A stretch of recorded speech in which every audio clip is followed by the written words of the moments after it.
Narito ang 5 popular na side hustle sa Pilipinas. 1. Online selling. Magbenta ng mga produkto sa mga platform tulad ng Lazada at Shopee. Pinadali ng e-commerce ang pag-abot sa mas malawak na audience. 2. Freelance work. Mag-alok ng serbisyo tulad ng pagsusulat, graphic design, o virtual assistance sa mga platform tulad ng Upwork o onlinejobs.ph na nagpapahintulot sa iyo na magtrabaho sa bahay. 3. Popahan. Magpaupa ng mga residential na ari-arian upang makabuo ng passive income. 4. Peer-to-peer lending.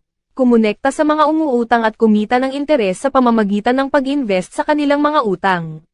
5. Sari-sari store. Magpatakbo ng maliit na convenience store na nagbebenta ng mga pang-araw-araw na item tulad ng merienda at grocery, na nagbibigay ng kaginhawaan at personal na serbisyo sa iyong komunidad.